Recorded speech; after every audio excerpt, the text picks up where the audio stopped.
Nick Allanen for $10 says, who incepted Indy 5? Who was the creative at the top?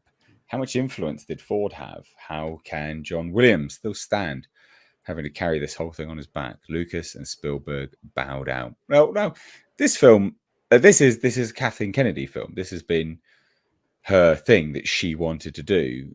You know, it's not a James Mangold film. He didn't want to. I mean, he did it, but he didn't want to do it. It wasn't like he came to Kathleen Kennedy and was like, "I've got an idea." This film's always been on the cards. It's always been on the cards. So it's a Kathleen Kennedy film. You had so many different writers here, and I forget who the original Inception or where the original Inception point was, but you have co-writing for Mangold himself, Jez and John Butterworth, and David Koch. Those were the people that were credited with writing. There was also supposedly punch-ups and additives by Phoebe Waller-Bridge herself. And there were dialogue changes suggested by the lady that plays the CIA agent that, you know, gets smoked by a flat-top blonde Nazi guy. Yeah. But I just, you know, the biggest problem is there's way too many cooks in this kitchen. But Andre, do you remember who originally was the person tapped for writing this? Because it wasn't Mangold. No, I don't remember, but it doesn't really matter, because here's like the thing. Nate hit the nail on the head. This is a Kathleen Kennedy production. This is the first Indiana Jones where everything originated not with George Lucas, not with Steven Spielberg, but with her. So it doesn't really matter who wrote it, because they would write and answer to Kathleen Kennedy directly, her and the director.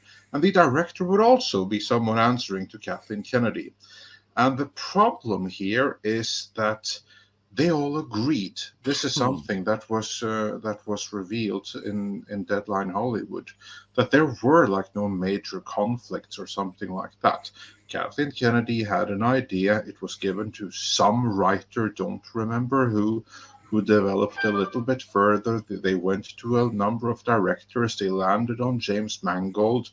The idea was refined further, and everyone was in agreement on what to do here.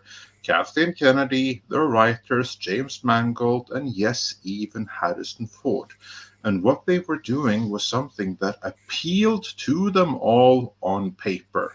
On paper, it seemed like a good idea, to the point where even Steven Spielberg signed off on it. Of course, he didn't actually want to have anything to do with it beyond that, but he signed off on it. That's also how John Williams still stand having to carry this whole thing in his own back. Well, he's got descendants that need to get paid. So why wouldn't he score an Indiana Jones movie? It's something that he can do in his sleep. It's like an easy paycheck. He has the main theme done already. The only thing he has to do is just like some simmering in the background and variations of the theme throughout. It's super easy, barely an inconvenience for him to make that score. So why wouldn't he? Yeah, easy money for him. And this was written by 4 different people, so it's basically written by committee.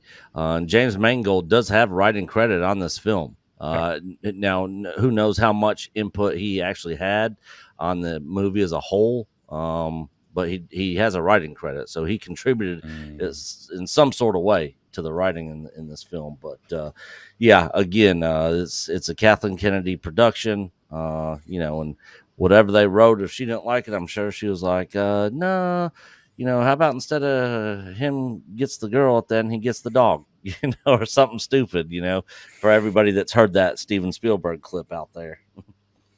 Oh yeah. God, we put it in a number of videos. Absolutely. It's just, this movie was always going to happen because of her, and it was always going to bomb because of her. Always. Absolutely always. How much influence did Harrison Ford have? None. He doesn't care.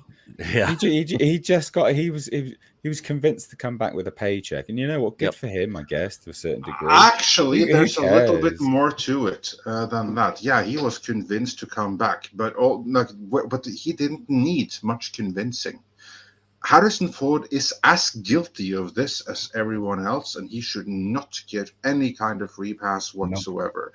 No. On the contrary, I don't feel bad for him that he's lived to see this movie bomb. Screw that, he deserves this. You know why? Mm-hmm. Because he had to be convinced to come back for Star Wars, because he doesn't like Han Solo, which says something about him, with just how important Han Solo is to popular culture, but he doesn't care. And so the reason that he came back for Star Wars, this is where he needed convincing. It was two things. One, it was paycheck, and two, it was the promise of another Indiana Jones, which is something that he wants to do. Plus, it was one more thing. It was the promise that Han Solo would die, because he can't stand the character. Yep. And then they killed Han Solo off in the most heartbreaking, gruesome way there possibly could be. And he agreed to all of that. It should never have been put on film, and it was. And that's on him. He enabled all of that. Now then, and that's because there's a big disconnect between him and the audience when it comes to Han Solo. Now, I submit that there's a disconnect between him and the audience when it comes to Indiana Jones 2.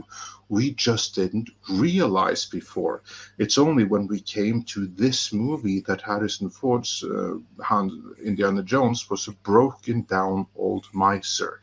Now, this, unfortunately, is something that appeals to a bunch of actors. I mean, look no further than Patrick Stewart. In all of the press leading up to Picard Season 1, he was so proud of how different this was going to be from Star Trek The Next Generation. You know, the fan favorite that everyone loves, where Picard was a hero. He was so proud that, oh, this is not going to be the same Picard. He's a changed man. He's broken. He's beaten. And he took such glee and such delight in it. Why? Because that is something that he wanted to do as an actor. That's all he cared about. He was an actor. And now finally, he got to play the beaten and broken down character that he wanted to. The fact that that is not what the audience wanted, well, that he didn't care for him. That's what he wanted. And I believe it's the exact same freaking thing here. Harrison Ford loves Indiana Jones, yes, but Harrison Ford, the actor, wants to do something different. He wants to push himself to do something different with the character because he thinks that's what the audience want. Maybe he genuinely believes it. Maybe he was convinced to believe it, but he signed off on this too. And that makes him equally guilty. He could have pushed back. He could have given some kind of indication that he did not agree with this, kind of like Mark Hamill did with what was done to Luke Skywalker. We know he didn't like that. But no. Harrison Ford, he went into this all in, willing all the way. So no, I don't feel bad for him. He has this coming, as do they all. I think Andre, I think you're right, and it's not uncommon for somebody like Harrison Ford to want to disassemble the character they've been playing for so long. I mean, and you see that in a lot of times. It's like the actors want to do something different with something that they've owned, and so it isn't surprising to me that he leaned in that way. It just isn't. We just want to kill him off, for goodness sake. Well, nearly ridiculous. Yeah, well, they did. But they did kill him off in everyone's bloody hearts, didn't they? All right, come on.